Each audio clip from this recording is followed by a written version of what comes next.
ഒരു ചമ്മന്തിയാണ് കേട്ടോ റെഡിയാക്കാൻ പോണത്. തേങ്ങ ഇല്ലാത്ത തേങ്ങ ചമ്മന്തിയാണ്. ഇഡ്ഡലി ദോശയ്ക്ക് അടിപൊളി ടേസ്റ്റാണ് കേട്ടോ. എപ്പോഴും ഇഡ്ഡലി ദോശയ്ക്ക് തേങ്ങ ചമ്മന്തി, തക്കാളി ചട്നി, എരിവുള്ള ചട്നി അങ്ങനെയൊക്കെയല്ലേ റെഡിയാക്കുക. ഒരു വെറൈറ്റി ആയിട്ട് ഇനി ഇതുപോലെ ഒന്ന് ട്രൈ ചെയ്ത് നോക്കണേ. പാനിലേക്ക് 1 ടേബിൾ സ്പൂൺ വെളിച്ചെണ്ണ ചേർക്കുന്നുണ്ട്.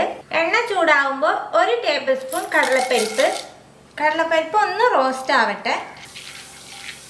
കടലപ്പരിപ്പ് റോസ്റ്റ് ആകുമ്പോൾ 2 ടേബിൾ സ്പൂൺ കപ്പലണ്ടി ഒന്ന് റോസ്റ്റ് ആവണം. റോസ്റ്റ് ചെയ്ത കപ്പലണ്ടി ആയാൽ പോലും ഒന്ന് റോസ്റ്റ് ചെയ്തെടുക്കണേ. കപ്പലണ്ടിയും പൊട്ടുകടലയും റോസ്റ്റ് ആവുമ്പോൾ 3 ചുവന്ന മുളക് എരിവനുസരിച്ച് കൂട്ടേ കുറയ്ക്കുകയൊക്കെ ചെയ്യാട്ട. ഒരു ചെറിയ കഷ്ണം ഇഞ്ചി ഒന്ന് റോസ്റ്റ് ആക്കുക. ഇതിൻ്റെ കൂടെ 1 സവാള ചേർക്കാം. ചെറിയ കഷ്ണം പുളി.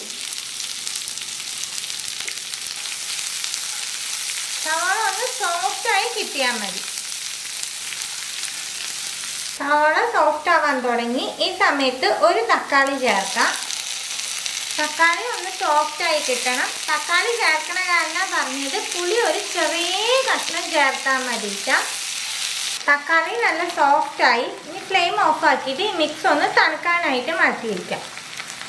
ചട്നിയുടെ മിക്സ് തണുത്തു ജാറിലേക്ക് ഇട്ട് കൊടുക്കാം. വെള്ളം ചേർക്കാണ്ട് നല്ല ഫൈനായിട്ട് അരച്ചെടുത്തിട്ട് വരാം. ചട്നി അരച്ചെടുത്തു. ഒട്ടും വെള്ളം ചേർക്കാണ്ടാണ് അരച്ചേക്കണത്. തക്കാളി സവോളയൊക്കെ ഉള്ള കാരണം വെള്ളം ചേർക്കേണ്ടി വരില്ല. ഇനി ഇത് വേറൊരു ബൗളിലേക്ക് മാറ്റാം. ജാറ് കഴുകി കുറച്ച് വെള്ളം നമുക്ക് ആഡ് ചെയ്യാം. നമുക്കെല്ലാം നല്ലോണം ഒന്ന് മിക്സ് ചെയ്യാം. അതുപോലെ ഒരു കാര്യം പറയാൻ വിട്ടുപോയി. ഞാൻ അരയ്ക്കുമ്പോൾ ആവശ്യത്തിനുള്ള ഉപ്പ് ചേർത്തുണ്ടായിരുന്നു കേട്ടോ. അത് കാണിക്കാൻ മറന്നുപോയതാണ്. നിങ്ങൾ അരയ്ക്കുമ്പോൾ നിങ്ങൾക്ക് ആവശ്യമുള്ള ഉപ്പ് ചേർത്തോളൂ. ഇനി നമുക്ക് ചട്നി വറുത്തിടാം. പാനിലേക്ക് 1 ടീസ്പൂൺ വെളിച്ചെണ്ണ ചേർക്കാം. നമ്മൾ ഉള്ളിയൊക്കെ വാട്ടിയ അതേ പാനാണ് കേട്ടോ. 1/2 ടീസ്പൂൺ കടുക് ചേർക്കാം. 3 ചെറിയ ഉള്ളി ചെറുതായിട്ട് മുറിച്ചത്, 2 ചുവന്ന മുളക്, കുറച്ച് വേപ്പില, എല്ലാം കൂടി ഒന്ന് വാട്ടിയെടുക്കാം. ഉള്ളി നല്ലോണം വാടി, ഒരുപാട് കളറൊന്നും മാറണ്ട, ജസ്റ്റ് ഒന്ന് വാടിയാൽ മതി. ഇനി ഇത് ചട്നിയിലേക്ക് ചേർത്ത് കൊടുക്കാം. ഒന്ന് മിക്സ് ചെയ്യാം.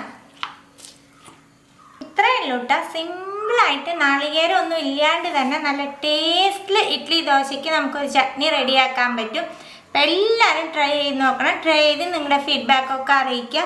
പുതിയ റെസിപ്പി ആയിട്ട് അടുത്ത വീഡിയോയിൽ കാണാം. See you. Bye.